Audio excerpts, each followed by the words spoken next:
Chapter 1. Cindy slipped into a chair in the snack bar of the Blevins bowl. "I'm here. What's so important?" Sissy had left her an urgent message to meet her at the bowling alley she managed as soon as she could. Normally they met for lunch, so it had to be important.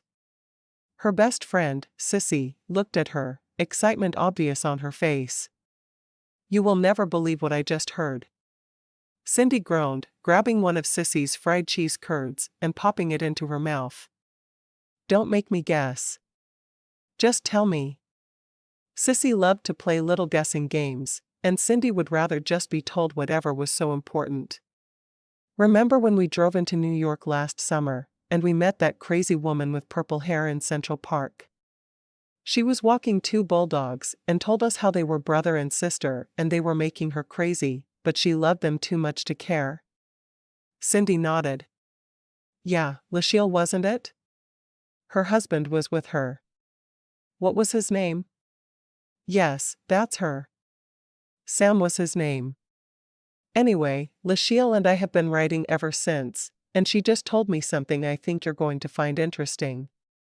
"I find a lot of things interesting," Cindy responded, grabbing another cheese curd and taking a swig of Sissy's root beer. "What did she tell you?" "She didn't have time to play guessing games." Cindy had opened up a bed and breakfast in her grandparents' old house 3 years before, and she tried not to be gone for prolonged periods of time. "She started a new business," Sissy announced with a grin. "Isn't she a psychologist?" "Yeah, but she's doing something else as well." Sissy was practically bouncing up and down in her seat.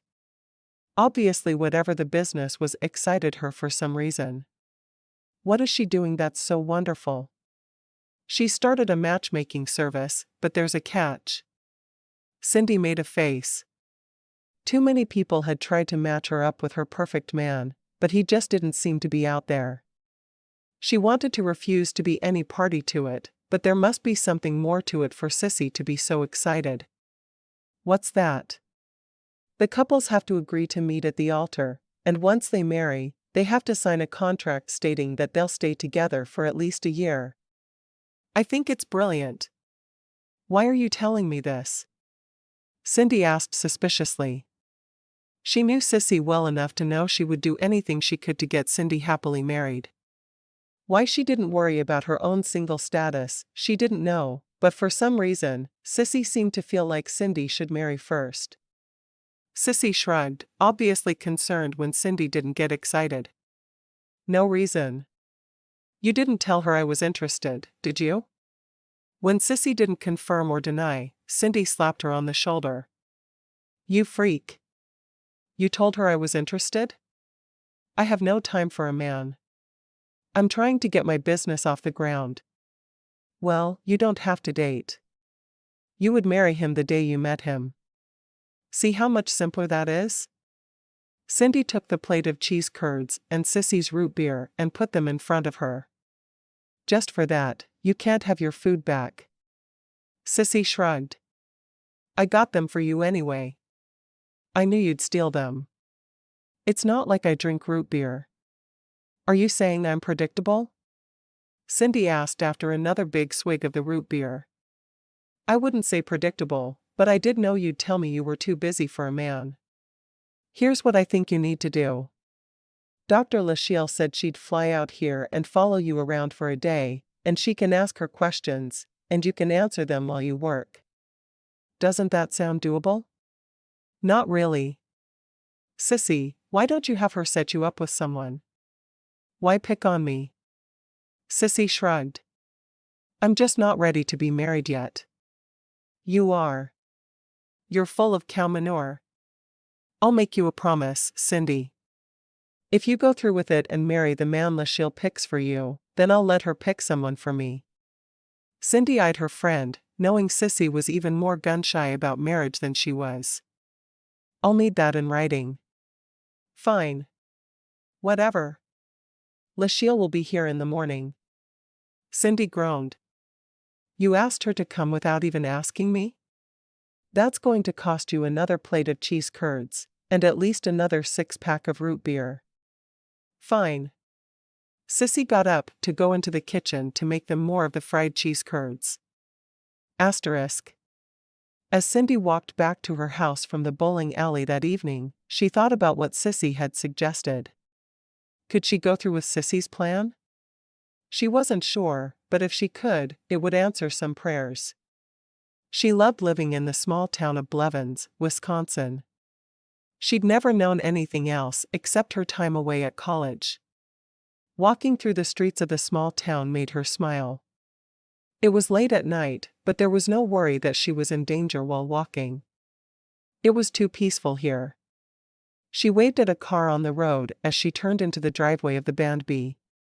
Staring up at the old house that had been in her family for generations, she smiled. She loved running the Band B. It hadn't been her intention to move back to Blevins after college. She'd thought she was done with small-town living, but her grandfather had died of a heart attack shortly before she'd graduated. She'd come home to take care of a grandmother who was struggling with the idea of a life without the man she'd been married to for the past 45 years. Together they'd made the plans to turn the house into a bed and breakfast, fulfilling a lifetime wish of her grandmother's. The opening had been delayed by her grandmother's cancer diagnosis and slow death, through which Cindy had remained by her side every minute. Now, 3 years after her grandmother died, she was running a successful bed and breakfast in the same small town she'd vowed to never return to. She stopped on the front porch and sat on the swing for a moment, enjoying the cool June evening. She loved summer nights in Wisconsin. Where else could she sit in silence and just relax? Life seemed slower here than it had in the city where she'd gone to school. Everything seemed slower in a small town. She didn't know how she'd ever thought that she wanted out. Cindy couldn't get what Sissy had suggested out of her mind. She did want to marry, and the men weren't exactly knocking her door down. Maybe she should talk to Lachelle. She'd seemed like a sweet woman. She sighed, shaking her head. Was anyone really desperate enough to agree to see a matchmaker? Out of the corner of her eye, she saw a star go shooting through the sky. The habit of many years wasn't to be denied. She closed her eyes tightly and whispered, "I wish for a man who doesn't need anything financially, but who wants me to be his wife." Oh. And his car has to be paid for. She opened her eyes, laughing at herself. Who wished on stars anyway? Asterisk. Stephen Nathaniel Zane, 3, known as Trey to everyone in the world who didn't hate him, picked up his ringing phone. Yeah? He asked, not bothering to check the caller ID. Trey. I found you the perfect girl. Trey's sister, Penny, had been trying to match him up with the perfect girl for over 5 years. He'd gone out with a few perfect girls and they'd all been annoying to him. No, you didn't. Working. Trey clicked the phone off and looked back at his computer.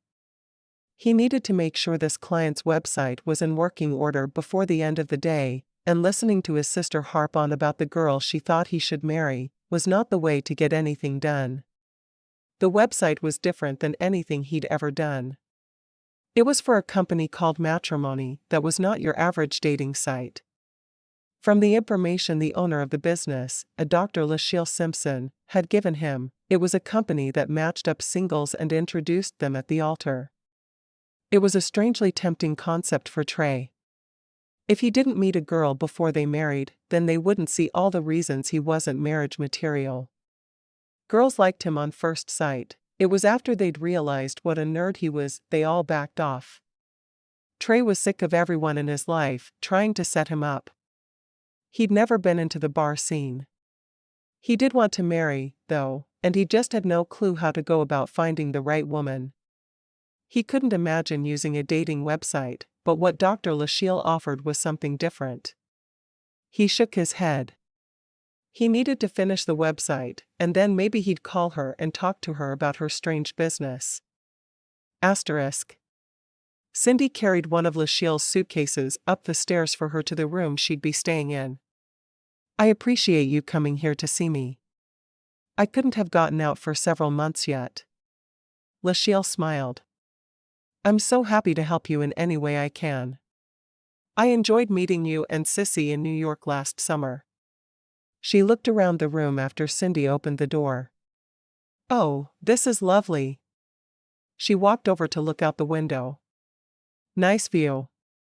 Cindy laughed softly. It's a view of cows and cornfields. So glad you approve. Better than concrete jungles.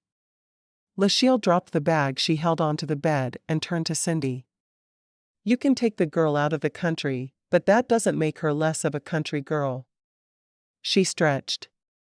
I think I'm going to lie down for a bit, and we'll start your interview after dinner. Is there a good place for dinner here? Cindy smiled. We'll walk over to the bowling alley to eat. Sissy's dying to see you. Would you like me to knock to wake you, or do you prefer to set an alarm?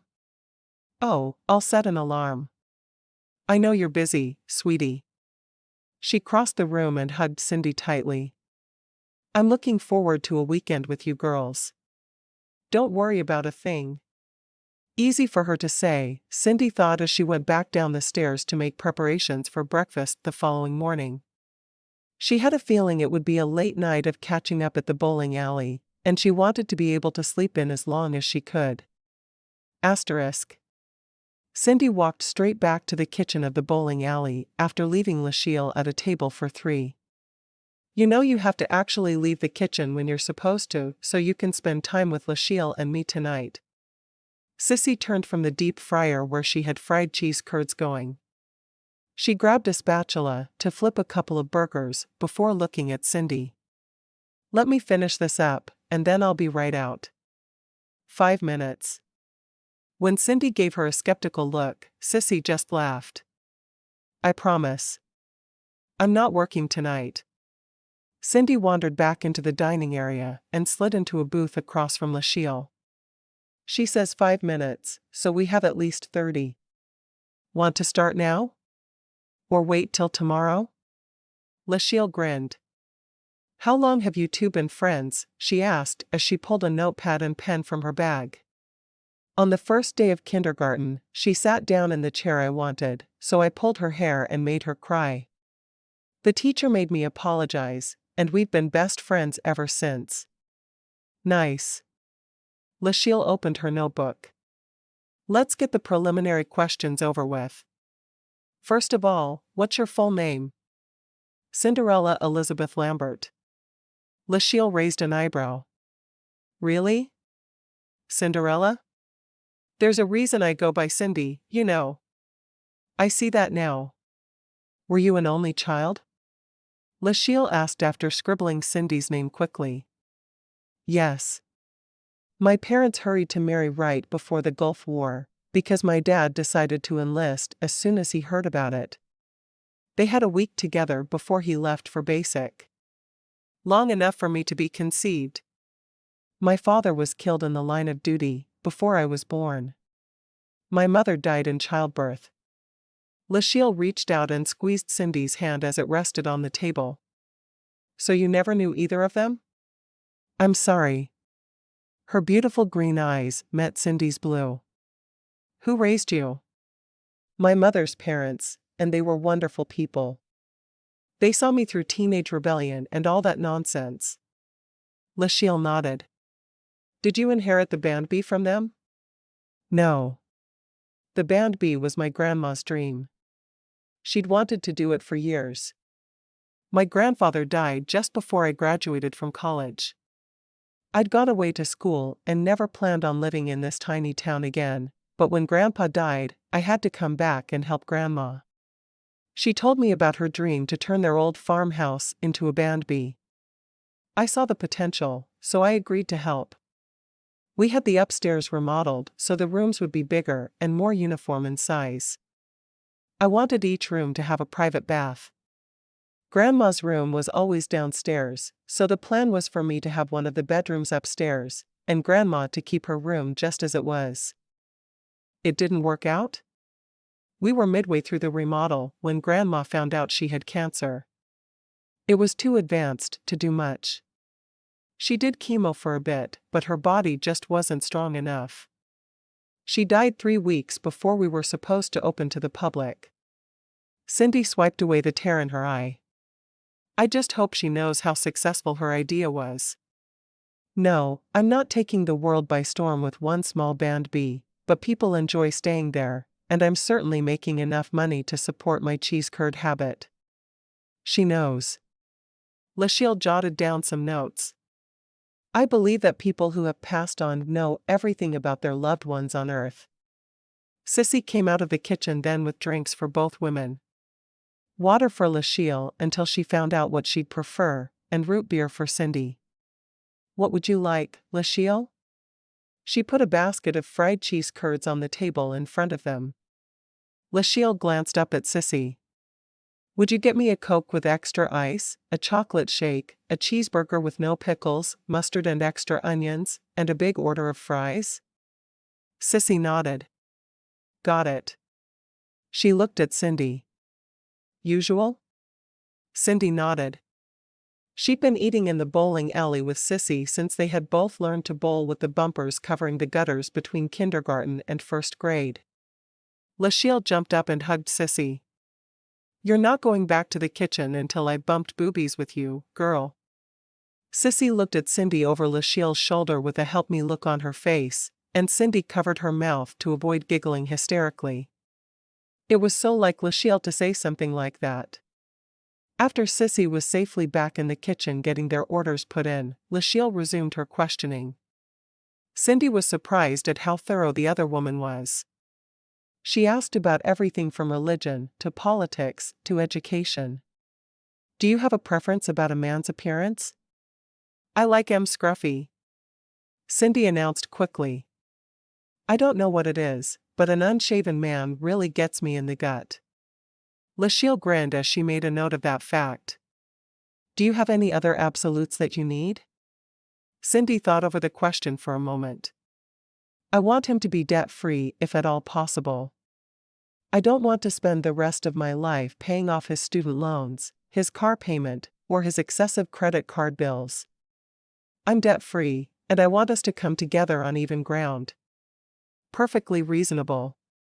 Lachelle made that note, and looked up as Sissy slid her burger in front of her. You joining us? Sissy nodded. I just need to get my food, and I'm yours for the rest of the night. We're going to paint the town red. Of course, it's a small town, and I'm not sure what we'll do when we're done. We'll probably only take about an hour. She wandered off before anyone could respond. Cindy grinned at Lachelle. We've been complaining about this town since we were tiny. But we both came back after school. Why? Why would you come back if you hated it so much? Cindy shrugged. I came back because my grandfather died and my grandmother didn't deserve to be alone. Sissy came back because her father was ready to retire, and he gave her the choice of selling the bowling alley or taking it over. She'd never wanted to run it, but she couldn't imagine life without it, so she took it over. Lachelle smiled, making a note. So you're both more concerned with family than your own wants and needs. She picked up her burger, flipped up the bun to make sure there were no pickles, and took a huge bite. Cindy nodded, popping another piece of fried curd into her mouth. She knew she shouldn't eat so much fried stuff, but it was Wisconsin. She would be untrue to her state if she didn't eat fried cheese curds. Yeah. So here we are. And here we'll both stay. She took a sip of her root beer, looking at Lachelle. I won't relocate. I promised my grandmother I'd make a go of the band B, and that's what I'm going to do. Lachelle made another note. I'll make sure he can move here. She looked down at her burger. These are fabulous. Are they stuffed with bacon and cheese? Cindy nodded, taking a bite of her own burger and chewing it slowly. Yeah, and then they melt more cheese on top. So good. I'm going to interview Sissy while I'm here then. It will not be good for me to have to come back to Wisconsin to interview her. I can feel my butt growing with each bite. Sissy came back and slid into the booth beside Cindy. Hey, scoot over. You're hogging the whole seat. She bumped Cindy with her shoulder to get her to move. Cindy rolled her eyes and slid in further. Why do I put up with you? Sissy shrugged. Because I'm lovable, and I grow on people. Like a fungus. Cindy took a bite of her own burger. You do make good burgers, though. See? I'm good for something. Lachelle smiled at the two of them. Anyone listening to you two would think you couldn't stand each other. Watching you is different, though. I know you love each other. Sissy? Do you want to stay in Wisconsin as well? Sissy nodded. Yeah. I need to run this place. Besides, I couldn't leave Cindy. She'd die of loneliness without me. Cindy just grunted as she applied herself to her fries. Lachelle peppered them both with questions as they ate. What did your grandfather do for a living, Cindy? Cindy swallowed a big bite of burger. He was a preacher and a farmer. I miss him, she said simply. By the time the meal was over, Lachelle had a good idea of whom she was working with. It helped that she had known both women at least a bit before she flew out to interview them. My plan is to spend tomorrow following Cindy around at the Band B, asking questions and getting a better idea of what she's looking for in a husband. Then I'm going to spend Sunday with Sissy, doing the same thing. Sissy shook her head. I'm not ready. You said you'd give me 6 months. And I will, but do you really think your basic personality will change in the next 6 months? Lachelle asked. Well, no. Why do you want to wait 6 months anyway? Lachelle took a sip of her chocolate shake as she asked the question. Cindy glared at Sissy. She's trying to find a man before you send her one. She's too scared to really go through with it, but she promised me, so she's putting it off as long as she can. Lachelle laughed. Maybe I should match her up first. Cindy grinned at the idea, before slowly shaking her head. No, we made a deal. I'll go first. That works for me. As they walked back to the Band B that evening, Cindy felt relaxed and oddly at peace with her decision to go forward with Lachelle's matchmaking. I need someone who likes to take long walks under the stars at night. Lachelle smiled, linking her arm through Cindy's. It's so peaceful here. I miss living in Montana so much sometimes. Why haven't you moved back? Lachelle shrugged. Sam's work is in Manhattan, and my practice is there. Maybe when we decide to retire, but for now, I'll just enjoy visiting you. I'm glad you were willing to come see me. My main worry was how I'd find the time to go to New York to interview with you. I don't want to have to shut down to do that. Well, I really don't have a problem following you around tomorrow while you work. I'll even help you make breakfast. Of course, if you try to hand me a toilet brush, I'm going to have to make a very quick exit. Lachelle shuddered delicately. I don't even clean my own toilets anymore. Cindy laughed. I won't ask you to clean any toilets. I promise. When they got to the Band B it was late, so Cindy set up 2 crock pots and filled one with a slow-cooking oatmeal and the other with a breakfast casserole. She'd get up early enough to fix a few dozen muffins and call it breakfast. No one would mind. As she drifted off to sleep that night, she thought of what it would be like to live in her quiet little house as a married woman. Would her future husband mind that she couldn't close down for a honeymoon? She certainly hoped not. There wasn't much chance she could do that anytime soon. The business was too new. Asterisk. Trey drove through the beautiful countryside in central Wisconsin, looking around curiously. He was surprised at how hilly the region was.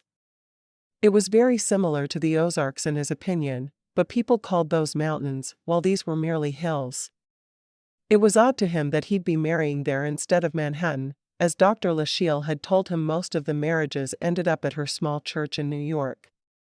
He knew there had to be a reason for it, though. He carried everything he owned in the bed of his ancient pickup truck. It was the same truck he'd been driving since he had graduated from high school. He'd bought it for $500 in cash, and had worked hard to learn how to fix it up. It purred like a kitten, and he'd painted it a forest green. He was proud that he'd been able to do it himself, and he loved how it looked. He only hoped his future wife saw the value in paying for everything outright instead of carrying debt. When he turned off the highway into the small town of Blevins, Wisconsin, just like he'd been instructed, he was surprised at how idyllic it seemed. It was like something straight out of the 1950s. He was drawn to it immediately. Trey had been raised in Arlington, Texas, even going to college there. He'd graduated from UTA with a degree in computer science and had started his own business immediately. He liked to be able to work from anywhere. It had taken a while before he was able to quit his day job and only work his own business, but now that he was free from corporate America, he felt like a new man. He followed the directions he'd been given to a small church. He swallowed hard, surprised at how nervous he was. He'd agreed to marry because he wanted to, but now that the time was near, he was ready to run. Leaving everything he knew and coming to a state he'd never been in to marry a stranger? What was he even thinking? He rested his forehead on his steering wheel for a moment, taking gulping breaths of air. He could do it, right? He said a quick prayer that he would make it through the next few hours without passing out. He'd never been exactly comfortable around women. He was a nerd, and he knew it. It was more his style to spend his time working on his truck or building a new computer than taking a girl out. What if she took one look at him and refused to marry him? Finally, he reached over into the side seat and snagged his tux, which was still in the black garment bag. He was going to do this, and nothing was going to stop him. Not even his own overwhelming nervousness at the idea of marrying a woman the instant he set eyes on her. Chapter 2. Trey sat at the back of the church, looking toward the bride's room. He wanted to at least get a peek at the woman he'd marry before she walked down the aisle toward him. Was that so wrong? He got up and went to the door of the room where he knew his future wife was waiting for him. Just as he raised his hand to knock on the door, he heard a familiar voice behind him. "You don't really think you're going to get away with that, do you?" He turned, his face a bright red. "Dr. Lachille. It's good to see you. I thought maybe you were in there." Lachille crossed her arms over her ample breasts and tapped her foot. "Really? You thought I was in there?" Trey nodded, not meeting her gaze. "Yeah, I wanted to ask you a question." "Well, I'm here." "What did you want to ask me?" He stared at her for a moment, racking his brain for a question he could ask. "Any question." "I just wondered if this is where I'll be moving with my bride," he finally said, realizing how lame it sounded even as he asked. Lachille sighed. "You couldn't come up with something better than that?" She linked her arm through his, pulling him away from the bride's room. "Yes, you'll be living here in Wisconsin. Your bride was born and raised in this little town." He swallowed hard, the Adam's apple jumping in his throat. "Well, thanks for letting me know." Lachille kept his arm firmly in her grip, leading him into the sanctuary and sitting down beside him. "Did I misjudge you? Are you so worried about what your bride will look like that you were going to peek at her before you married her?" He shook his head. "Honestly, I don't care if she's pretty or not. I just want to know." "I wouldn't have canceled. I would still go through with it, no matter what she looks like. It just feels so odd to know that I'm about to marry a woman, and I don't know if she's purple, green, or turquoise." "Does it really matter to you?" "Because you said it didn't." "It doesn't matter, but I want to know."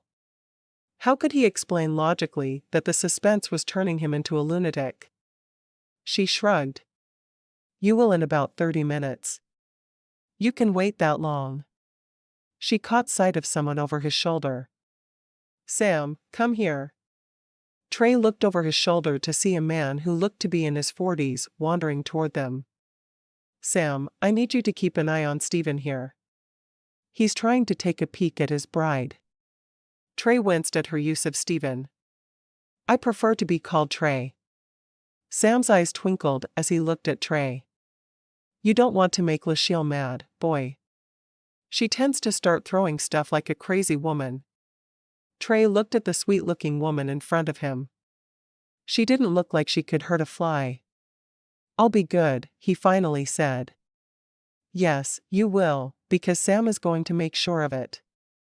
Trey sighed. Yes, ma'am. Lachelle patted his hand. You did a good job on my website. Thank you for that. I'm glad you were pleased. Trey waited for her to say something else, but she didn't. Instead, she jumped up and left the room, disappearing behind the very door he'd just been caught trying to open. He looked at Sam. You must be Mr. Simpson. Sam nodded. Yep. You should be very thankful she was in a good mood today. I'm surprised she didn't beat you over the head with her purse. She wouldn't. Oh, she would. There's no doubt. Be careful, and do what you're told, boy. Asterisk. Cindy looked up when the door opened. Sissy had just finished fixing her hair for her. Lachelle. Did he show? Cindy had been having nightmares for over a week that her groom just wouldn't show up, and she'd walk down the aisle to no one. Lachelle smiled. Of course, he did. He's very nervous. Cindy let out a quick sigh of relief. Me too. She put her hand over her stomach, taking quick breaths. How she was going to make it down the aisle, she didn't know. Lachelle sat down and took Cindy's hand in hers. Do you have someone to give you away? Sam will do it if you don't. Cindy nodded. Sissy's dad is going to do it. He's been like a father to me since I was a little girl, so he seemed like the obvious choice. She'd met Sam in New York, and she'd have happily let him do it if other arrangements hadn't been made. That sounds great. Lachelle looked at Sissy. Ready to fulfill your maid of honor duties? Sissy shrugged. Oh, sure. As long as I'm not expected to do anything graceful, we're good. Lachelle laughed. You do need to walk down the aisle, you know. Oh, I can probably do that, Sissy responded quickly. I've walked once or twice. Cindy rolled her eyes at the two of them, studying herself carefully in the mirror. It felt strange knowing in a few minutes she'd be walking down the aisle toward a stranger. Would he kiss her? Or would he wait to do that after they were alone? People are just now starting to arrive, Lachelle told them. Wedding starts in less than 30 minutes. Are you ready? She eyed Cindy, who was sitting in a chair in her robe. That's a really nice white robe, but I think people are expecting something more along the lines of a white dress. Cindy looked down at her robe. Yeah, probably. Actually putting on the dress seems so final, though. Like I can't possibly not go through with it. Lachelle laughed. No one will hold a gun to your head, even if you are wearing the dress. I promise. Cindy looked at Sissy, wishing her friend could give her the courage she needed. Is everything set for the reception? Yup. I've had the staff working on it all morning. Lachelle looked back and forth between the friends. You're not having the reception in the bowling alley, are you? Cindy shrugged. Seemed logical. It's a big space, I could get it for free, and it has special meaning for me. Lachelle grinned. I forget how easy small-town people are about things like that. Yes, it's probably the perfect location. I thought so. I have the space in the barn I rent out for receptions, but I'd rather be married in a place that means more to me than my family's barn. Cindy stood up and dropped her robe, standing in just her slip. She wasn't normally so bold, but she knew her friends wouldn't judge her for her imperfections. Sissy picked up Cindy's gown and dropped it over her friend's head, while Lachelle moved behind her to zip it up. Cindy held her hair out of the way. When she looked at herself in the mirror, she was surprised at how different she looked. Normally she wore her long blonde hair up to keep it out of any food she may be cooking and to keep it from getting in the way as she cleaned. Today, she'd chosen to wear it down around her shoulders. It curled in waves, giving her a soft look. She wore a coronet of flowers atop her head. Her dress was simple, but elegant. The long sleeves were low and left her shoulders completely bare. She'd never worn anything quite like it, and she kept feeling like she should pull it up higher, but she knew she was wearing the dress as it was meant to be worn. The bodice came up high enough that there was no cleavage revealed, leaving her modestly covered. She only hoped her future husband, whoever he was, would like the look. She'd outlined her blue eyes with a black pencil and used the palest of pink lipstick. She looked like a woman who didn't work for a living, who didn't toil her days away. She'd even had a manicure that morning, which she was certain would be destroyed within a couple of days with the kind of cleaning she had to do. "Do I look okay?" she asked softly, looking back at Lachelle and Sissy. "You're beautiful," Sissy told her, coming forward to hug her. Normally Sissy would have said something sarcastic like, "Small children won't run away screaming." It showed how well her friend knew her that she chose that moment to compliment her. Lachelle smiled, wiping a tear from her eye. "Put your arms around each other." "I need to get a picture," she said, digging out her phone. There was a knock on the door, and Lachelle frowned. "That better not be Stephen again." "That boy is making me crazy," she mumbled under her breath as she went to the door.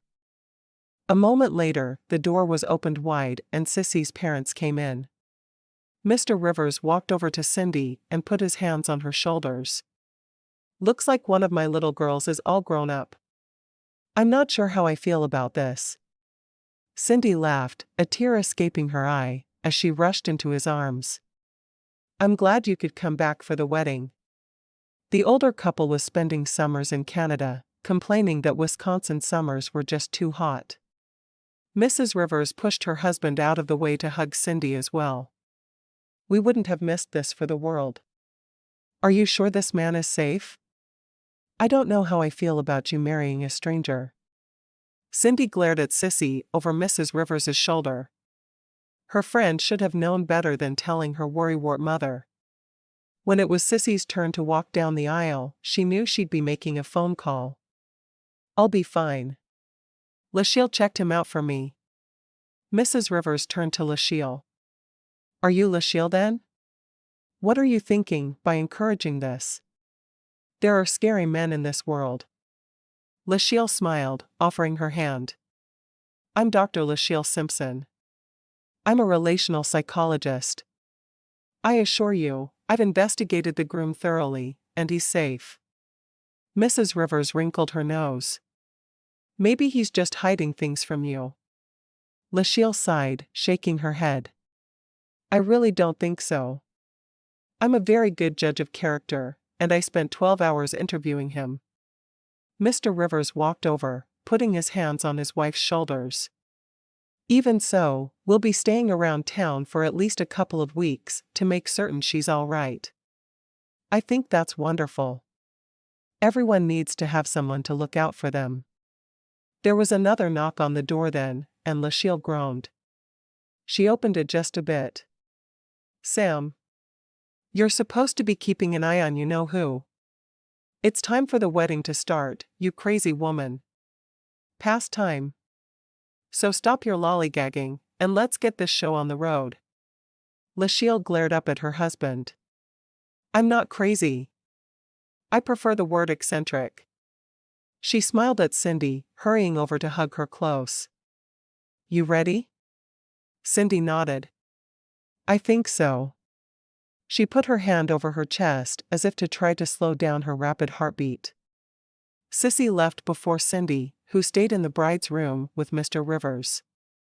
Once they were the only ones left in the room, Cindy smiled at the man. "Thank you for agreeing to give me away. With my grandfather gone, you're the only man who I would have wanted beside me." He took her hand and placed it on his arm, patting it gently. I wouldn't have let anyone else do it. You're as much our child as Sissy is. Cindy smiled, standing on tiptoe to kiss his cheek. Thank you for always treating me like a daughter. Lachelle came back to the room, sticking her head in. It's time. Stop being all sentimental and get out here. Cindy laughed. We're coming. Lachelle's hair looked more purple than usual that day, and Cindy wondered absently if she'd just dyed it again as she followed the older woman to the back of the church. She loved Lachelle's hair, wishing she had the guts to do strange color with hers, but she knew she never would. She looked around the church almost as if she was seeing it for the first time. Cindy knew her grandparents, and her parents had been married in the same church before her, and she was thankful her future husband had agreed to a wedding there. They stopped in front of the closed doors at the back of the sanctuary, and Cindy took deep breaths. She hoped she'd find him attractive. The doors opened and her eyes moved to the man waiting at the front of the church for her. He had dark hair and a short beard. Yes, he was just scraggly enough to make her happy. Hopefully he would be as kind as he looked. She raised her chin, her eyes meeting his, and she walked confidently to the front of the church. Trey stood watching his bride walk toward him.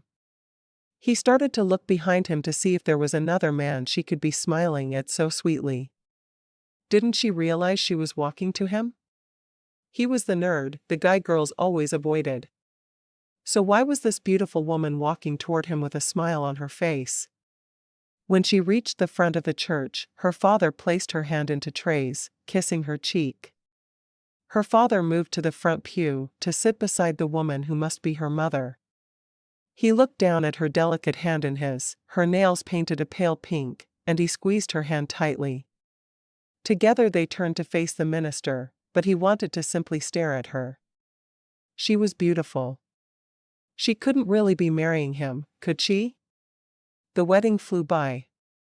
He didn't recall being asked to take her as his bride, but he must have. What he remembered best was the preacher saying, "You may kiss the bride." He turned to her, and saw her looking up at him, a sweet smile on her face. He cupped her face in his hands, leaning down and brushing his lips across hers. He could have stood there kissing her all day, but he knew that would be inappropriate. He would wait for another time to kiss her the way he really wanted to. When he raised his head, she was standing facing him, her lips parted slightly and her eyes closed. He couldn't resist. He lowered his head and kissed her one more time, lingering this time. He heard a snicker from the congregation, and he pulled back, resting his forehead against hers. She was his. He couldn't believe it. As they walked to the back of the church, with her hand on his arm, he wondered what her name was. He knew it would have been mentioned during the ceremony, but he didn't remember it. When they reached the back of the church, he led her into the bride's room and closed the door with a snap, happy to see the lock on the door, which he quickly clicked. She looked up at him with surprise. Why is he locking the door?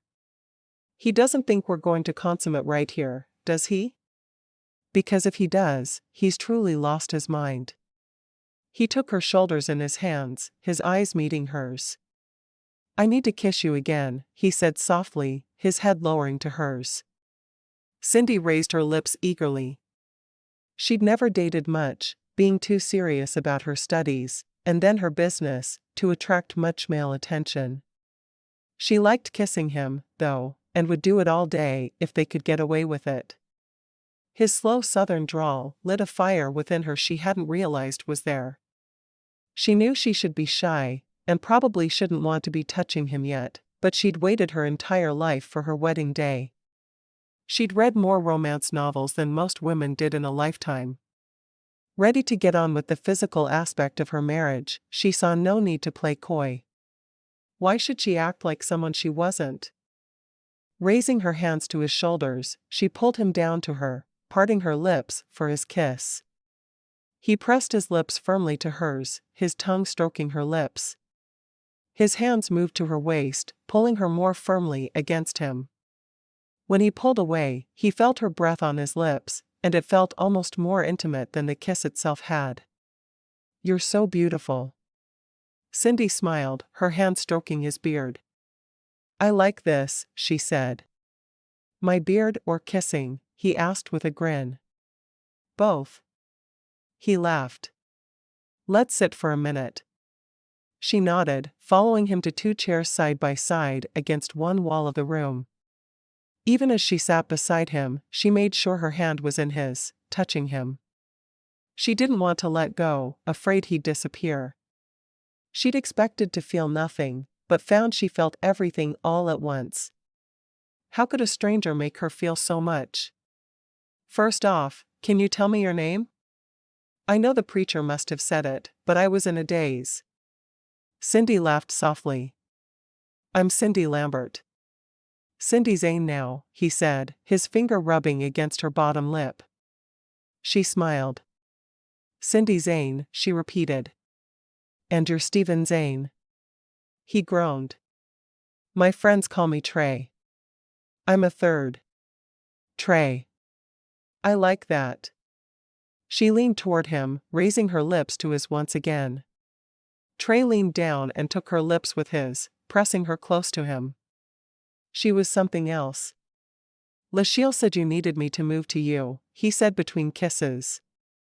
You have a job here? Cindy nodded, her hand against the side of his neck. I own a bed and breakfast. He looked into her blue eyes, startled by their brightness. Is that where we'll need to live? She nodded. My bedroom is on the 1st floor, and there's a space for an office. Lachelle told me you could work from anywhere. The guests have the upstairs. Sounds reasonable, he said, kissing her softly once again. She sighed. We really should head to the bowling alley for the reception, she whispered. He grinned. Our reception is in a bowling alley? She nodded. My best friend's parents have always owned the bowling alley in town, so when we decided to marry, it seemed like the place to hold it. There's a big room that people rent out to one side of the place.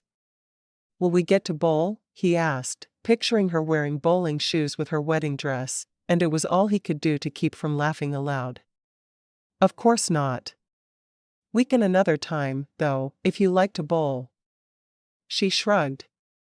It's one of the most popular activities in town. In the summer, we swim and hike. In the winter we snowmobile and we bowl. Snowmobile? I've heard that's fun. He couldn't wait to try it.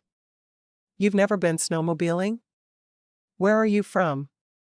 It was hard to believe there were people alive who had never done something so basic. Texas. Oh. I guess there's not much snow there. It ices more than it snows. He shrugged. I love the idea of having 4 seasons. She laughed. If you can handle winter starting in October and going through April, you'll love Wisconsin. She got to her feet. Let's go to our reception and pretend we want to spend the evening with everyone. We don't, he asked, standing and putting an arm around her to keep her at his side. Oh, I like people, especially the ones who came to our wedding, but I'd rather be alone with my new husband. He stopped, moving his index finger beneath her chin and tipping her face up to his. Is that so? She nodded, her tongue sneaking out to lick her lips. That's so. He lowered his head, kissing her softly. And if we were alone? What would you want to do? She blushed, burying her face in his neck. Well, what most newlyweds like to do comes to mind.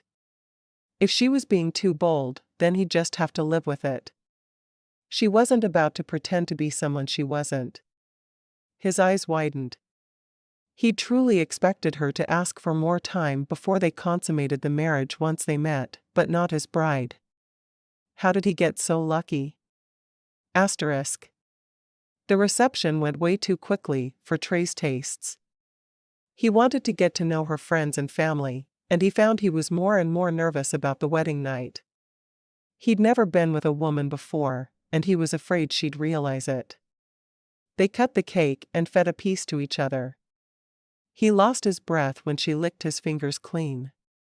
It was such an intimate act. He wanted to groan at her touch, but too many people were watching them. He wished the wedding had been later in the day, because it was only 4 when the reception was over. What would they do for the remainder of the time until he could take her to bed? He thought about his truck that needed to be unpacked, but that didn't seem nearly glamorous enough for a wedding day. "Did you drive?" he asked as they stepped outside. "My truck is still at the church." She laughed softly. "I live less than half a mile from here. We'll walk it." He eyed her dress skeptically. "Your shoes won't hurt your feet?" She lifted the edge of her gown and showed him her flats. "They're certainly at least as comfortable as your shoes." He grinned. "I still need to get my truck. I need something to change into." She nodded, and they walked back toward the church, which was only a block over. When she saw his truck, she smiled. "I like your truck. What year is that thing?" "It's a '56 Ford F100, he said proudly. "I bought it when I graduated from high school, and spent the whole summer fixing it up so I could drive it to college." She walked toward it as if in awe. Once she was close enough, she reached out and touched the side with the palm of her hand. "It's beautiful." She grinned at him over her shoulder. "My grandpa and I fixed up cars together. It was our thing. I had a '67 Camaro when I graduated. I drove it to college." He grinned, thrilled they had something like that in common. He assumed she had only done the painting and interior work, but that was okay. They'd still make a good team. "We'll have to fix one up for our kid." She blushed at his words, thinking about what it would take to make a baby. "I'd like to work on a car with you." He put his key in the door and unlocked it, taking her hand and helping her into the truck, tucking her skirt around her so it wouldn't get stuck in the door. "We can't ruin your dress."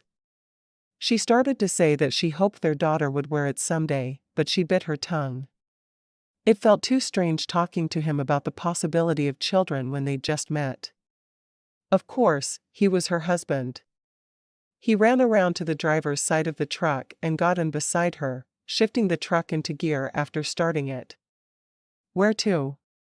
"We need to go to the Band B," she responded. "How do I get there?" he asked. She laughed softly. "I'm sorry. I'm used to everyone knowing where everything is." She gave him directions that included, "Turn at the big oak tree. You can't miss it." He had no idea of the difference between an oak tree and a maple tree, but he started driving, hoping she'd tell him when he'd reached the correct tree along their journey. It only took a minute or two for him to pull into her driveway. He got out, running around the truck to open the door for her. Trey eyed the huge house, wondering just how many guests she would have at a time. As if she'd read his mind, Cindy told him, "I didn't take any reservations for tonight. We have one night alone, and I'll have to get back to work tomorrow." He was relieved. "At least we'll be alone for our wedding night," he said, then immediately blushed. He hadn't meant to say that aloud. Cindy looked at him with a grin. "Yeah," she said with a grin. "We'll be alone tonight." She loved the way he blushed anytime anything intimate was mentioned. She may be a virgin, but she certainly wasn't as shy as he was about it. Chapter 3. They'd only had finger food served at the reception, so Cindy changed into a pair of shorts and a tank top and went to the kitchen to fix them a quick supper. Trey wasn't sure if he was happy or disappointed that they weren't going to start their wedding night immediately. Sure, he was physically ready for anything, but he was nervous. He waited in the living room while she changed, and then changed into something more suitable himself. He needed to get his things unpacked. Truly, he had sold most of his furniture, at Lachille's request, but he'd kept a few things he needed. It wasn't a ton, but it was enough that it would take him a while to get settled. Once he was in his shorts and a comfortable t-shirt, he wandered into the kitchen, watching her chop potatoes with a knife. He'd never seen anyone chop anything quite the way she was. His mother had preferred drive-through to a home-cooked meal, and he'd never really learned to cook as a result. "You're really good at that," he said finally. She grinned at him over her shoulder. "I learned to cook watching my grandmother. She didn't use mixes for anything." "What are you making?" "Oh, just potato soup. It's one of my grandmother's favorite recipes." "Was she at the wedding?" he asked, wanting to know more about her. Cindy stopped chopping for a moment, wishing he knew not to ask that in her grandmother's kitchen while she was doing something Cindy had done with her grandmother a million times. "No, she died 3 years ago. A few days before we were supposed to open our doors for the first time." "I'm sorry. I didn't know." She shrugged, dashing a tear from her eye. "She would have liked you." "Did you spend a lot of time with your grandparents when you were little?" "I lived with them until I went to college." "Oh, your dad seemed nice when I talked to him at the reception." "Why did you live with your grandparents?" Cindy briefly explained about her parents' deaths. "My grandparents brought me home from the hospital. There was no one else. The Rivers were like parents to me, but they just helped my grandparents when they could." "So who are the Rivers? Was that the man who gave you away?" Cindy nodded. "He was. He is my best friend's dad. She was my maid of honor. I saw her in the corner talking to Dr. Lachille after the ceremony." "Is she going to take the plunge?" She laughed. "Take the plunge? Did you feel like you were diving into ice-cold water by marrying me?" He blushed. "Only a little." She scooped up the chopped potatoes and dropped them into a pot of water, putting the pot on the stove. After turning on the burner, she walked across the kitchen to him, putting her right hand on his chest, over his heart. "I hope you feel comfortable with me soon." She stood on tiptoe and brushed her lips against his, her hands going to his shoulders and kneading them. He caught her by the waist and pulled her to him, her hips flush against his, leaving no doubt about his desire for her. After a moment, he pulled back, looking deep into her eyes. "I guess I should bring my junk in while you finish dinner." Cindy debated saying she could feel his junk pressing against her, but she decided not to be so risque. She would enjoy seeing him blush, but even though she thought it, she wasn't sure she could say it in a calm enough way that it wouldn't ruin it. It wasn't like she was exactly sexually experienced. Instead she said, "You do that. Dinner will be ready in less than an hour." He nodded, leaning down to kiss her quickly once more, before heading out to the truck. It didn't take long for him to carry everything into the house. She had shown him an office they'd share at the opposite end of the first floor, from their bedroom. He grinned when he thought about actually sharing a bedroom with her. Every single night for the rest of their lives. No, he didn't know her yet. He couldn't say he loved her, but he was definitely in lust, and that was a good start for him. Cindy put the food on the table and called him into supper. "Did you finish?" She had watched him go in and out with lots of boxes. She hoped he was close to finished, because there wasn't a lot of room for more. "Just brought in the last box," he told her, wiping sweat from his brow. He picked up the water glass she'd filled and swallowed it all in one gulp. He walked to the tap and refilled and drank the second down as well.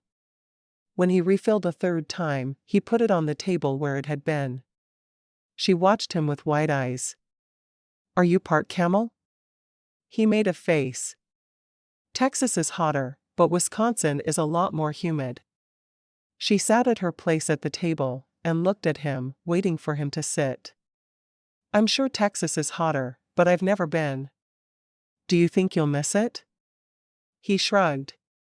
"Can you ever leave the state you've lived in for more than 30 years without missing it?" "I wouldn't know. I left for college, but that was only 4 years." "Do you wish you'd had a chance to be gone longer? Or are you glad you came home when you did?" "I would have liked more time on my own, but my grandmother needed me. I don't regret spending her last days with her in any way at all. I was where I needed to be." Now, though, I'm tied down to the band B. Maybe someday I'll get to do a bit of traveling, but it would mean hiring someone to take my place for a while, which would be a pain. Someday then, he said, leaning over to take a bite of his soup. This is really good. Cindy smiled. Thanks. It's one of my favorites. I think it'll be one of mine, too. He took another bite. Do you provide food for the people who stay here? How does that work? I provide breakfast. Some people have me pack a lunch for them, especially if they're going to be out on the water all day, but there's a fee for that. I never do dinner, though. Water? Is there a lake near here? She laughed. This is Wisconsin. There are lakes everywhere. We're about 15 minutes from Pettenwell Lake.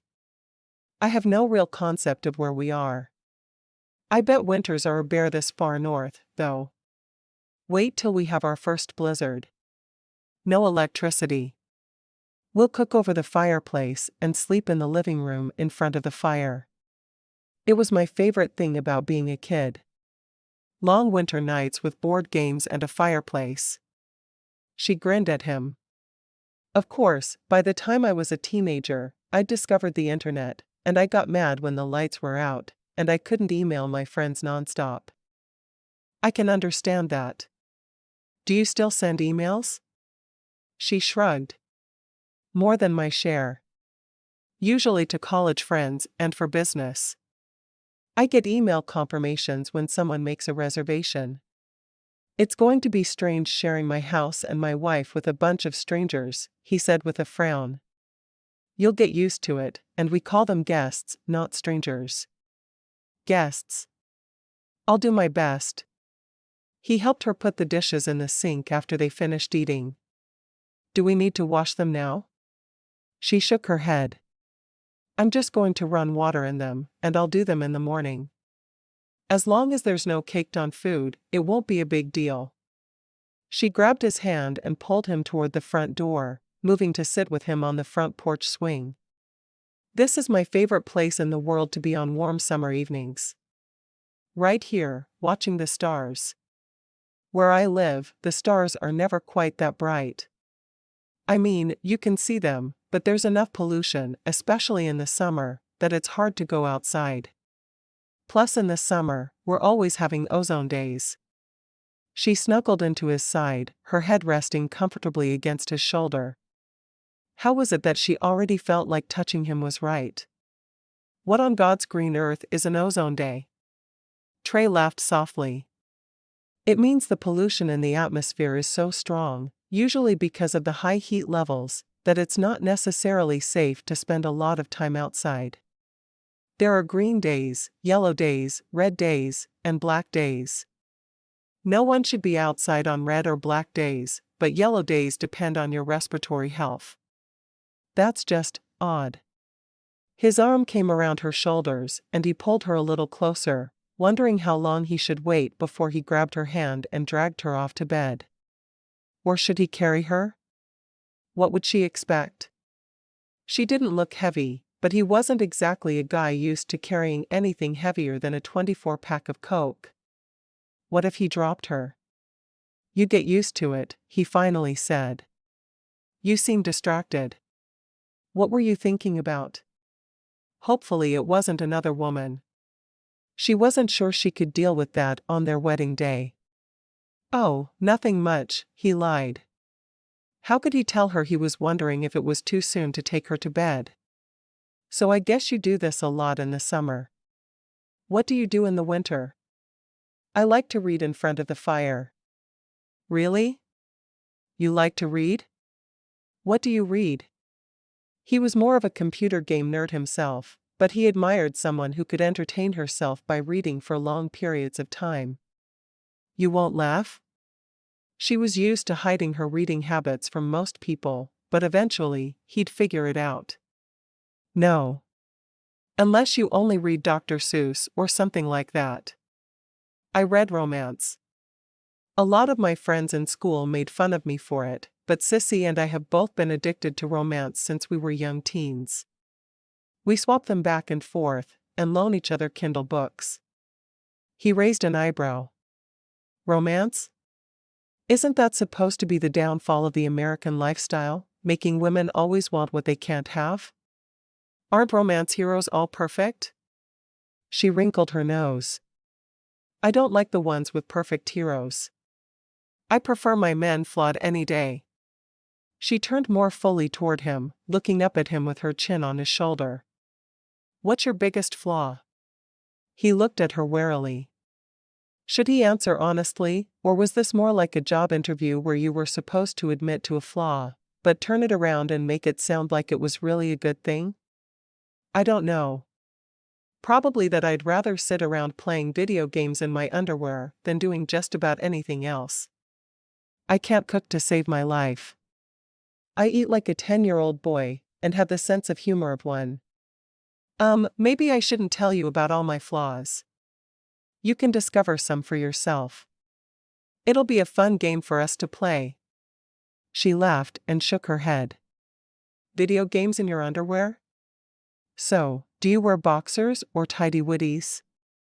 He blushed so red she could see it in the pale light streaming through the window behind them. You don't want to figure that out for yourself later? No, I want you to tell me now. She moved her fingers over his ribs and tickled him, her hands moving down toward the fastening of his shorts to look for herself. Never in her life had she felt so free with a man. She wasn't sure if it was because they were already married, so there was nothing to worry about there, or if it was because she was just more comfortable with him. Whichever, she was having fun teasing him. Trey couldn't believe she was being so bold, but he had to admit, if only to himself, that he liked it. A lot. He tried to catch her hands, laughing like a young boy. Stop that. I want to know. Tell me, or I'll figure it out for myself. He slowly shook his head, secretly wanting her to push to figure it out for herself. Nope. She launched herself at him, moving onto his lap facing him, one knee on either side of his thighs.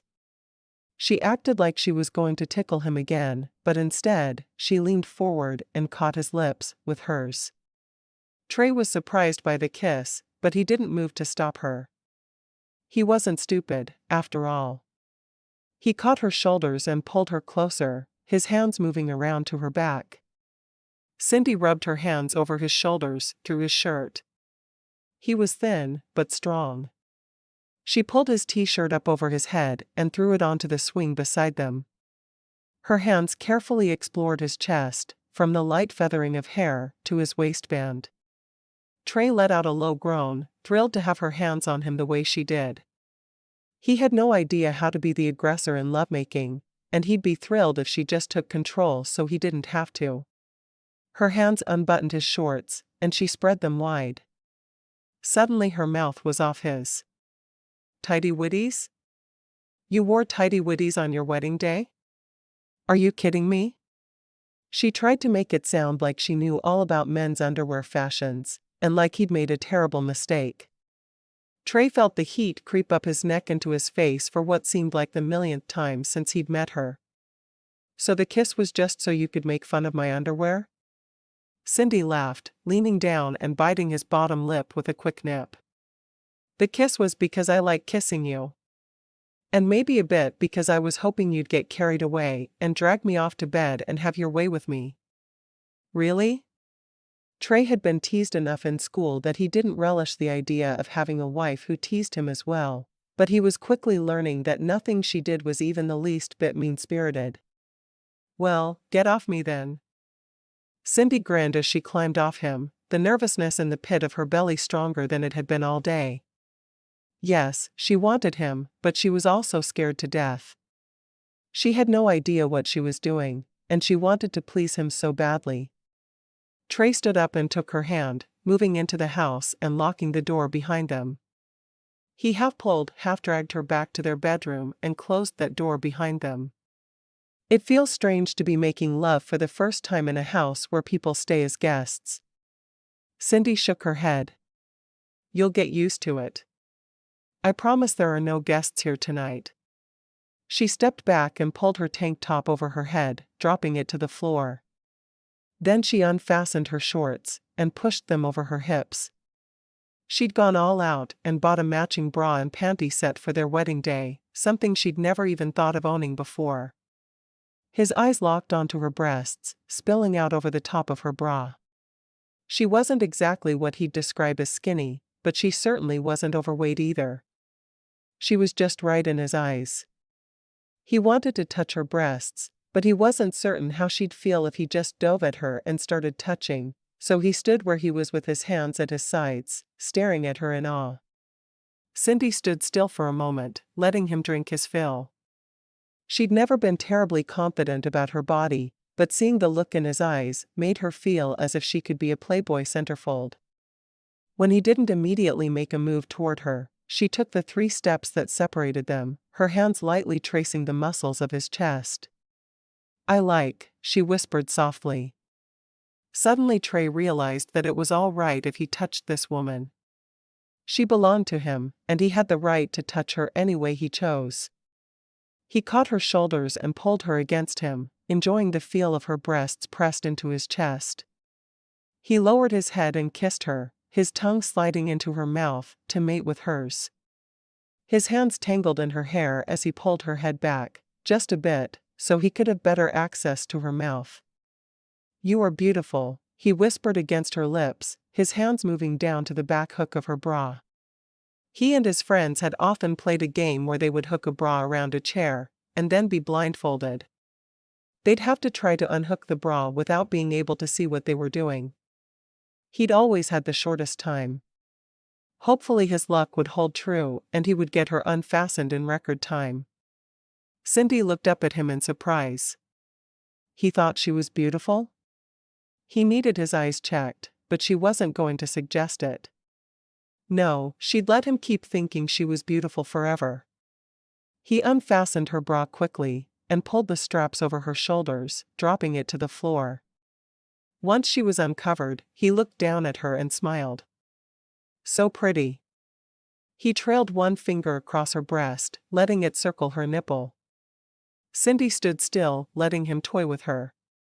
She'd always thought her breasts were too big for her body, and there he was, acting as if they were something special.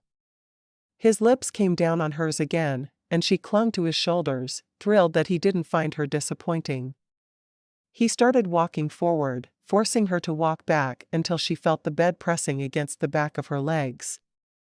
One quick push, and she was falling backward onto the bed, and he was following her down. He pushed his shorts and underwear down and off. "There, now you don't have to be offended by my tidy-whities anymore." When Cindy caught sight of what his tidy-whities had contained, she swallowed nervously. That looked too big to fit. She'd have to trust him though. His hand trailed over her breasts, down to her waist, where it traced the waistband of her panties. Leaning down, he captured her nipple in his mouth, causing her to cry out with surprise. She hadn't realized her nipples were as sensitive as they obviously were, and she moaned softly, her fingers tangling in his hair. "That feels so good." He looked up, his eyes meeting hers as he still toyed with her nipple with his tongue. "I'm glad," he said as he released her nipple with a loud pop. Trey knelt beside her, his hands catching the waistband of her panties and pulling them down and off her entirely. He moved his hand between her thighs, toying with her soft flesh there. As he slowly played with her tight butt of desire, his lips went back to hers, much more insistent this time. "I want you." Cindy smiled, happy that he was still interested in her after seeing her naked. "I want you too," she whispered, realizing it was true. That had to be what the ache deep inside her meant.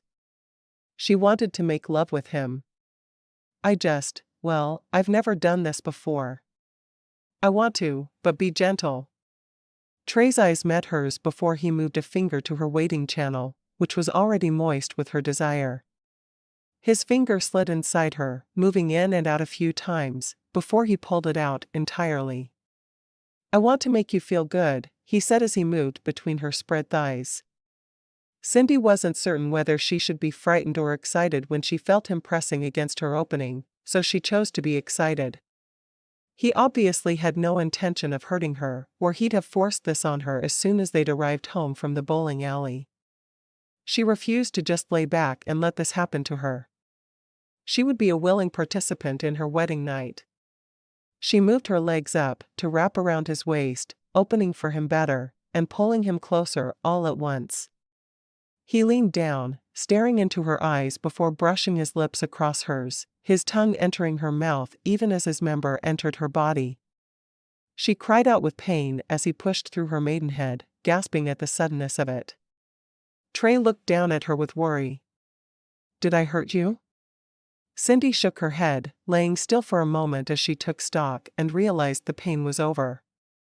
She'd expected it to be much worse from stories of the girls at school.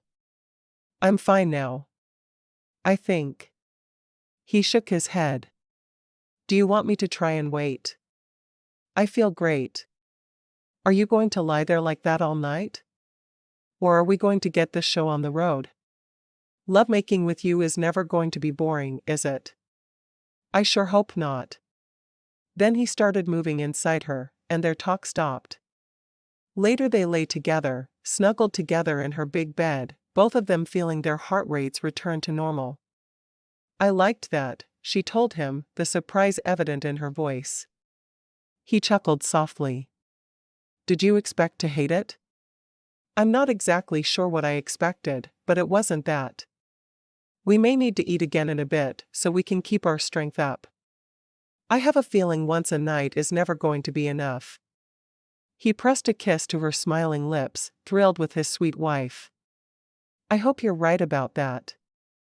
I know it'll never be enough for me." She sighed contentedly, her fingers winding in his hair as she pulled his lips down for another long kiss. "Let's both feel like this about each other forever." She knew then Lachelle had chosen perfectly. However the purple-haired freak had done it, she was married to her soulmate. She had no complaints. None. It was time for her happily ever after. Chapter 4. Trey made Cindy absolutely crazy. They hadn't even been married for 48 hours, and she was ready to poke his eyes out with a dull butter knife. What was wrong with the man? They were still newlyweds, and already he was turning her into a raving lunatic. He obviously didn't know what a hamper was for. There were clothes strewn everywhere. And when the first guest had arrived the previous day, the elderly woman brought in a t-shirt she found on the front porch by the swing. Cindy had calmly taken it from her. The gardener must have gotten hot while mowing and forgotten it. "I'll just wash it and return it to him when I see him again." She'd taken it into her bathroom and thrown it on top of the now heaping laundry hamper. How hard was it to find your clothes and make sure they ended up in the hamper? And the night before, he'd wanted to make love in the guest parlor. If the band B hadn't been full of guests, maybe she could have agreed, but it was. He was sweet, though, and the sex was good, so they'd make it work. She would find a way if it was the last thing she did. She heard a scream coming from her office, and she ran in that direction, wondering if there was a mouse. She often had problems with them, her house at the edge of town like it was. She saw the same woman who had found Trey's t-shirt blushing outside of the office, looking into the room. "Is something wrong?" "There's a naked man in there," the woman whispered. The guest must be approaching 60, and she was there with her husband. Cindy glanced into the room and saw that Trey was working while wearing his headphones. She could hear the music from where she was. She wanted to walk over and slap him upside the head for wearing just his underwear to work, but she had told him this room was private. She quietly closed the door. One more thing to talk to the man about later. "I'm sorry, Mrs. Graham." She pointed to the sign on the door at eye level that said, "Private, keep out." "I didn't see that," Mrs. Graham said, obviously not willing to admit she'd been snooping. Cindy had already caught her in another guest's room, claiming to be lost. "Please try to stay to the main areas of the house, including your bed and bath and the dining room. You're also welcome to go into the guest parlor." My husband isn't used to working with a house full of people, so he wasn't expecting to be interrupted today. Cindy would deal with him later. Are you saying this is my fault? Mrs. Graham's voice was indignant. Of course it's your fault, you old biddy. No, of course not, Mrs. Graham. I would appreciate it if you'd do your best to stay in the common areas, though. I'll have a talk with my husband later. I should think you would, Mrs. Graham said as she walked away. She was in the area to visit her new great-grandson, and Cindy could definitely see why she was not allowed to stay with her grandson's family. She'd complained about that, but she'd also complained about everything else under the sun. Most of Cindy's guests were pleasant, and tried their hardest not to make extra work. Mrs. Graham went out of her way to complain about every speck of dust she could see. Why she'd had the audacity to complain that she could see a tiny smudge on the outside of her window. Cindy had the windows cleaned every spring and fall, but she was darned if she was going to have someone come out weekly to clean the outside of the windows. It was just too expensive. Cindy walked back into the kitchen to finish cleaning up after breakfast. She took deep breaths to calm herself as she went. She knew that Trey had gone into the office clothed earlier. Had he really gone in there and stripped down? She walked to the refrigerator and added a new doorknob with lock to the grocery list hanging there. That would take care of that, and hopefully Trey could figure out how to keep his underwear covered until she could make it to the hardware store. As she slid the morning's dishes into the dishwasher, she thought about what she'd make for lunch. Usually she ran to the bowling alley for lunch while she was picking up whatever she needed from town, but now that she had a husband, she would need to feed him. She wondered if he'd go to the bowling alley with her. She finished the dishes and started dinner in the crock pot. A simple recipe that she hoped he'd like. When she had that set up, she wandered down the hall to talk to Trey. She had calmed down enough that she was relatively certain she could have the conversation without beating him about the head and shoulders. Cindy opened the office door and closed it quietly behind her. She walked over to where Trey was staring at his monitor, the music blaring out of the headphones he was still wearing. Those and his tidy whities were his entire attire. She shook her head. He had to wear clothes to work. She put her hand on his shoulder, and he jumped, grinning at her when he realized who it was. Were you lonely for me? He caught her hand and pulled her down on his lap, and she could feel him pressing against her thigh. Cindy rolled her eyes. I have no time for that during the day. She wiggled a little, though, liking knowing he was interested. I'm going to get a lock for this office today, and I need you to start using it. He removed the headphones and dropped them on the floor, pulling her head down for a kiss. Surely, he could get her interested, time or no time. She pulled off and sighed. Trust me, I'm interested, but I have no time right now. I have to go to the hardware store, the grocery store, and a couple of other places. Quickly. She stood up. One of our guests decided to explore the house today. She ignored the sign on the door and came in here, screaming when she saw a man sitting there in his underwear. Trey's eyes widened a bit before he burst into laughter. Did she see enough, or does she need me to take them off? He stood up, catching his thumbs in the waistband of his underwear, and inching them down. Cindy laughed softly. She saw enough. Trust me. One of the reasons I'm going to town is to get you a lock for the office door. There's no reason for you to freak out the little old ladies who stay here. Trey stalked Cindy across the room, and she backed up against the door, where she stopped, because she could back no further. He pressed against her, his mostly naked body firmly against hers. She wore a light sundress, which she found perfect for doing housework in the summer. She wrapped her arms around his neck and kissed him, thrilled that he not only wanted her, but she had the right to kiss him anytime she wanted. Being married wasn't so bad. She just had to train him out of his bad habits. Want to go shopping with me? She asked. I'm going to have lunch in town, so if you're hungry. She left the rest unsaid. He groaned, burying his face in her neck. What I want is to drag my wife to bed. He glanced over his shoulder. The room had 2 desks, 2 chairs, and a couch. Or the couch. We could totally make love on that couch. She shook her head. We need to get a lock for the door first. We don't need to be known as the band B where you can come for a free peep show.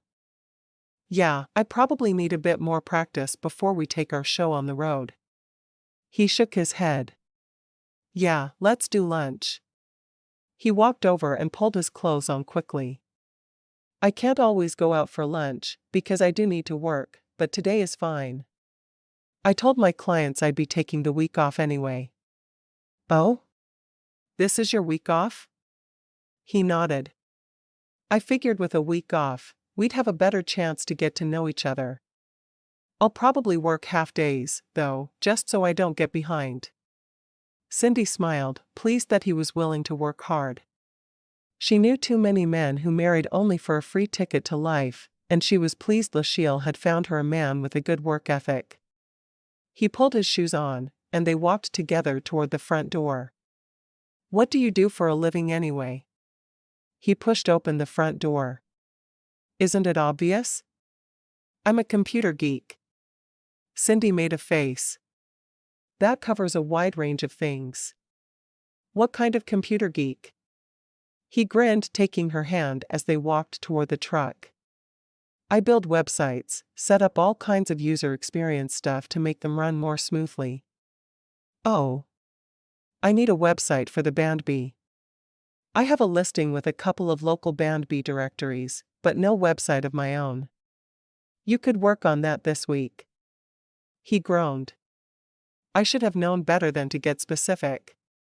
He opened the door on the passenger side of his truck and waited until she was inside before closing the door. He ran around the truck and slid behind the wheel. Yeah, I can help with that during my spare time. No biggie. He slid across the seat and kissed her really quickly before he started the truck. Isn't it a problem for you to leave during the day? She shook her head. Not at all. Every guest has my cell phone number, and they know to call me if they need something. We'll get what we need to get, have lunch, and come back to work. She paused. You'll have to help me pick out what you like to eat for lunch. I usually fix dinner for myself in the evenings, but I almost never cook lunch. I'm in the habit of meeting Sissy at the bowling alley before she starts work for the day. Sissy is your best friend whose dad gave you away, right? Cindy nodded. Right. You can still meet her for lunch. I'm not totally helpless. Get me some ravioli and some American cheese, and I can nuke my own lunch. She looked at him to see if his face indicated he was joking. You'd eat that for lunch every day? He shrugged. Why not? It tastes good, and it hits all the food groups. She blinked a couple of times, wondering what his food pyramid looked like. We'll make sure to get you a few cans then. I can also cook extra of what I'll fix for dinner for us, so you can eat leftovers as well.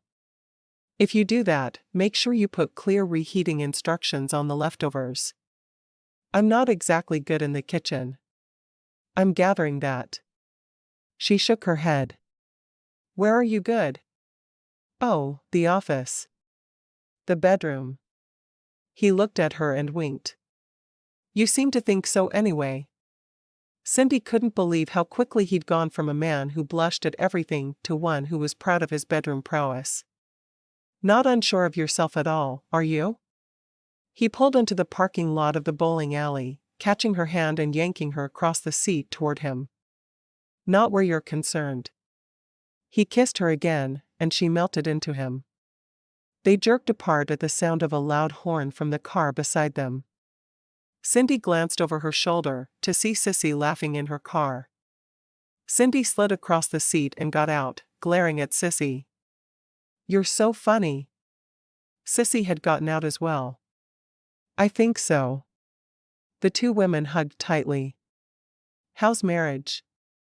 Is he okay? Cindy nodded. Really, he's a great guy. He has some rough spots to be ironed out, but we'll figure those out. Call me later, when he can't hear. Sissy smiled at Trey. I guess you're my new friend-in-law. Are you going to be worthy of being called friend? Trey shrugged. I'll try. Will you be worthy of being my friend? Or worthy of being friend of my wife? Sissy stopped and glared for a moment, then she looked at Cindy. He'd better be kidding. He's just joking, right? Cindy shrugged. I think so. Trey, behave. You're scaring Sissy. Yes, you are. And I've got dibs on her, because she's been my best friend since before we had any idea what boys were good for. Sissy dropped her voice so only Cindy could hear. What are boys good for? You figure that out yet? Cindy's mouth quirked. We'll talk later, my friend.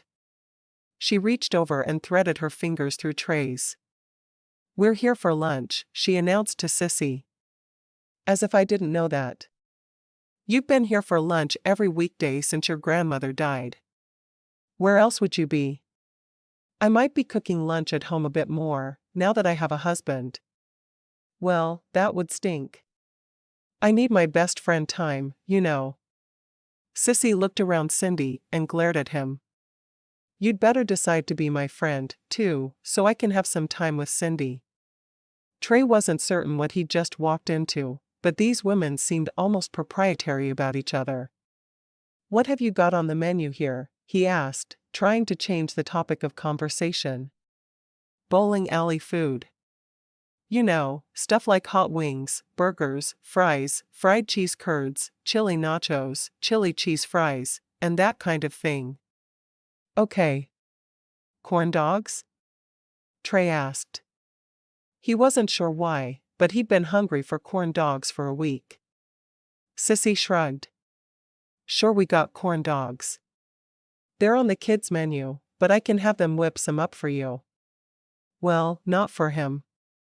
She'd do it for Cindy, but she'd let him eat them.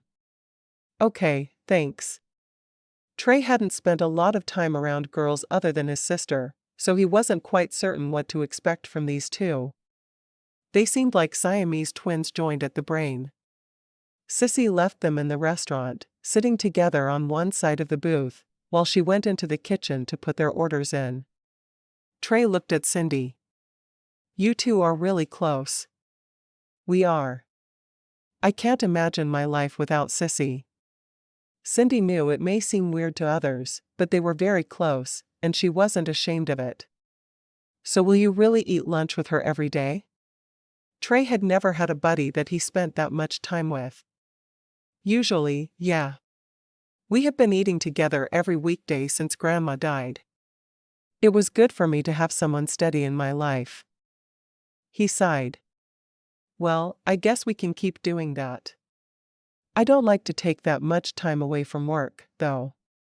Cindy shook her head. That's why I was asking what you like to eat for lunch. I could make you something quick, and then come here and eat with Sissy. I don't even always eat their food. Sometimes I bring my own.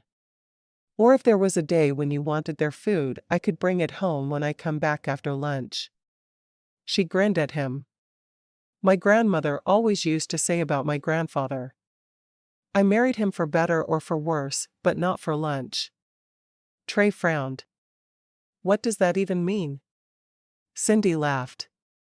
It means that married couples are meant to spend time together, but not every waking moment. It's okay if I come into town and have lunch with my friend every day. We won't be any less married. You'll still have me for 2 meals a day. Trey leaned down and caught her earlobe between his teeth. I'm less worried about having meals with you than I am sleeping with you. See? You get it. Sissy slid into the booth across from them, noticing they were touching. Am I going to have to get used to a ton of PDA in the bowling alley of all places? Cindy caught the back of Trey's neck and pulled him in for a kiss. When she was done, she winked at her friend. Yup. Maybe I need to move my schedule forward a bit, she said, crossing her arms over her chest. "I think that's a wonderful idea," Cindy said with a grin. Sissy looked back and forth between the couple across from her. "So I guess you don't hate each other, huh?" "Not yet." Cindy squeezed his hand under the table. She thought about telling Sissy what had happened that morning with Mrs. Graham, but decided to wait until she was alone with her friend. Trey would be embarrassed, and while that didn't bother her a whole lot, she thought she should be considerate of his feelings. Their food came out then, and Cindy grabbed her burger and the basket of fried cheese curds. "Do we have to share these?" Sissy eyed Trey. "I don't know. Would he even appreciate a true Wisconsin delicacy?" Cindy shook her head. "A Texas boy probably doesn't have the proper culinary palate for such a thing." Trey looked at the basket in Cindy's hand. "What are those things anyway?" "Fried cheese curds." Cindy took a steaming hot cheese curd and held it up to his lips. "One of my favorite foods in the whole wide world. If you don't like it, we may have to kick you out of our state."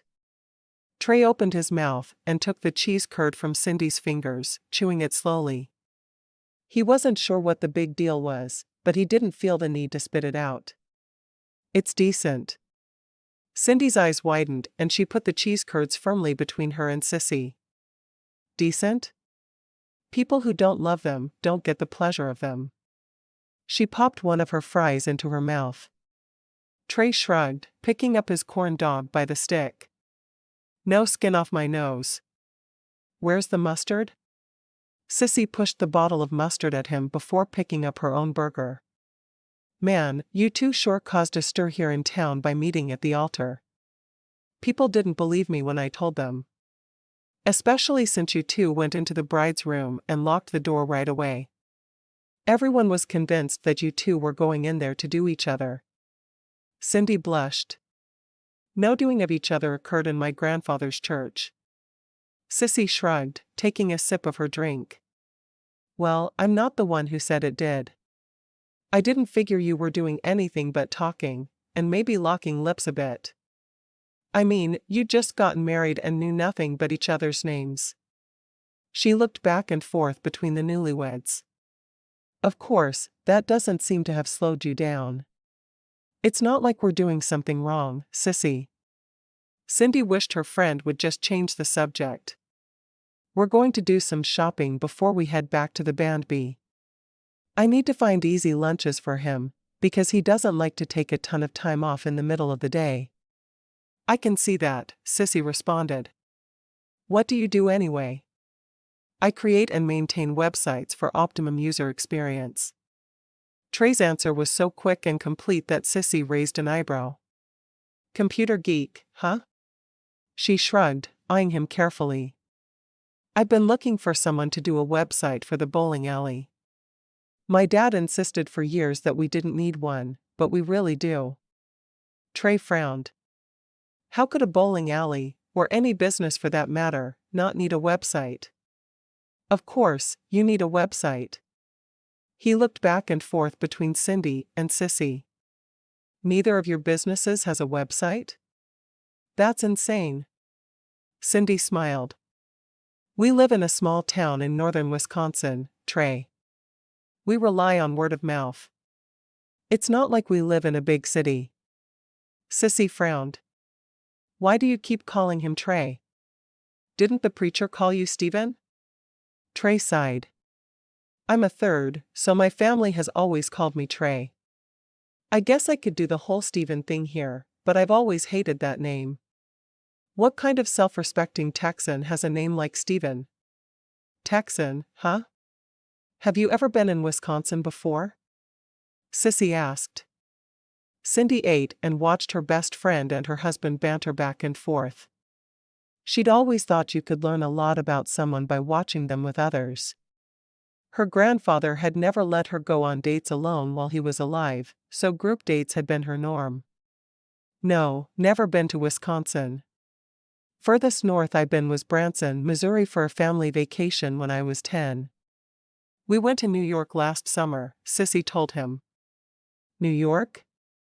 What did you think?" Oh, we loved it. Cindy and I met Lachelle in Central Park. She's a hoot.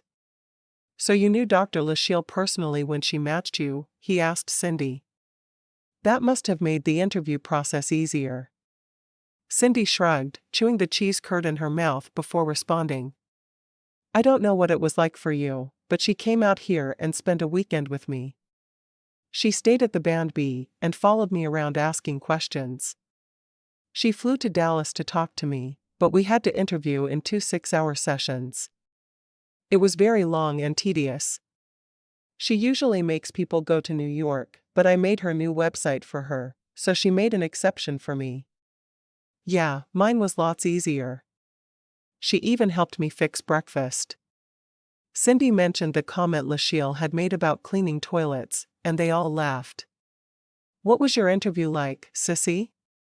She did yours on Sunday, after spending all day with me on Saturday. Trey looked at Sissy.